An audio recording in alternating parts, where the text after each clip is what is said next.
क्या प्रधानमंत्री मोदी के खिलाफ बोलना हिंदू धर्म के खिलाफ बोलना है? क्या बीजेपी ने हिंदुओं का ठेका ले रखा है? अगर कोई बीजेपी के खिलाफ बोलेगा तो बीजेपी के अंधभक्त समर्थक उसे हिंदुओं के खिलाफ बता देंगे, उसे ट्रोल करेंगे, अभद्र भाषा का इस्तेमाल करेंगे, क्योंकि तमीज तो इन लोगों ने सीखी ही नहीं होती, इसलिए जो मुंह में आता है बोल देते हैं। लेकिन इस बार तो इन लोगों ने सारी हदें पार कर दी हैं। नरेंद्र मोदी और बीजेपी के लिए ये लोग इतना नीचे गिर गए हैं कि हिंदू धर्म में सबसे ऊंचा पद रखने वाले शंकराचार्यों को दलाल कह रहे हैं। सिर्फ अपने नेता का बचाव करने के लिए बीजेपी के ये लोग शंकराचार्य का अपमान करने पर उतारू हो गए हैं।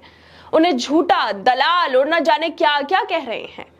दरअसल ज्योतिर्मठ के शंकराचार्य स्वामी अभिमुक्तेश्वरानंद सरस्वती ने मीडिया से बात करते हुए कहा था कि केदारनाथ में सोने का घोटाला हुआ है। 1-2 किलो नहीं, 10-12 किलो नहीं, बल्कि शंकराचार्य ने आरोप लगाते हुए कहा था कि केदारनाथ से 228 किलो सोना गायब कर दिया गया है। आज तक उस पर कोई जांच नहीं बैठाई गई। केदारनाथ में घोटाला करने के बाद अब दिल्ली में केदारनाथ का निर्माण कराया जाएगा, फिर एक और बड़ा घोटाला होगा। बस शंकराचार्य ने इतना ही कहा था, लेकिन ये बातें बीजेपी के समर्थकों को इतनी ज्यादा बुरी लग गई कि वो अभद्रता पर उतर गए, शंकराचार्य को उल्टा सीधा कहने लगे। इस पोस्ट को देखिए, इसे क्या है जिसे बीजेपी के सबसे बड़ा समर्थक भी कहा जा सकता है, जिनका नाम है ऋषि बांगरे। इस पोस्ट को देखिए जिसमें वो शंकराचार्य को दलाल कह रहे हैं। ये हिंदू धर्म के इतने बड़े शंकराचार्य को दलाल बोल रहे हैं क्योंकि शंकराचार्य इनके मालिक की सच्चाई खोल रहे हैं, इसलिए इन्हें बुरा लग रहा है। ये बीजेपी के समर्थक ट्वीट करते हुए लिखता है कि कांग्रेसी दलाल शंकराचार्य के पद पर बैठने के लायक नहीं है। ये लोगों की भाषा कितने नीचे गिर गई है कि जो मन में आता है बोल देते हैं। बीजेपी के समर्थक के पोस्ट पर रिप्लाई करते हुए कांग्रेस नेता रागिनी नायक ट्विटर पर लिखती हैं कि ये संघी सनातन में सबसे बड़े धर्मगुरु को दलाल कह रहा है। यही इन पाखंडियों का असली चेहरा है।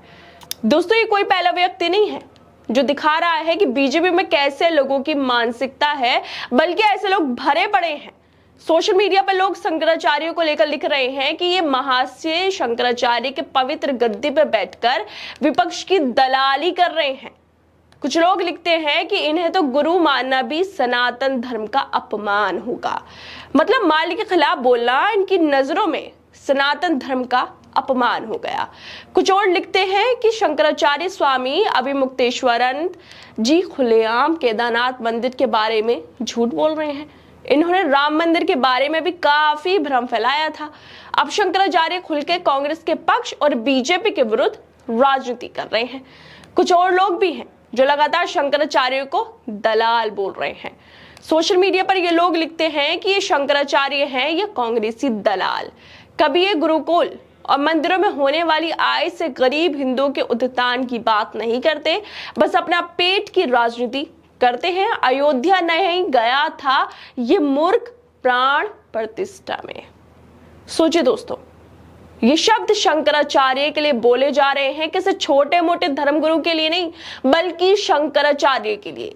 अगर इन लोगों को लगता है कि शंकराचार्य झूठ बोल रहे हैं, तो एक बार केदारनाथ में कितना सोना गायब हुआ है, कितना घोटाला हुआ है, उसकी जांच करवा ले। सही गलत सबके सामने आ जाएगा। अगर शंकराचार्य केदारनाथ को लेकर ये बातें बोल रहे हैं तो कुछ सोचकर ही बोल रहे होंगे। लेकिन इन बीजेपी समर्थकों को कहां तमीज है। ये तो मालिक के लिए किसी का भी अपमान कर सकते हैं। बीजेपी जब से अयोध्या हारी है तब से लगातार हिंदुओं का ही अपमान किया जा रहा है। हिंदुओं को ही तरह तरह के नामों से बुलाया जा रहा है, जिससे आप लोगों को देखकर अंदाजा तो हो ही गया होगा कि ये लोग किसी के भी नहीं हैं। इनके लिए सबसे इंपॉर्टेंट राजनीति है और ये उसके लिए किसी हद तक भी गिर सकते हैं। खैर दोस्तों, आप लोगों को क्या लगता है, जिस तरह से बीजेपी के समर्थक एक शंकराचार्य के लिए इस तरह के शब्दों का इस्तेमाल कर रहे हैं, झूठा बोल रहे हैं, यहां तक कि दलाल बोल रहे हैं, इन सब चीजों पर आप लोगों को क्या लगता है, हमें अपनी राय जरूर दें। और बाकी तमाम खबरों को देखने के लिए जुड़े रहिए हमारे साथ।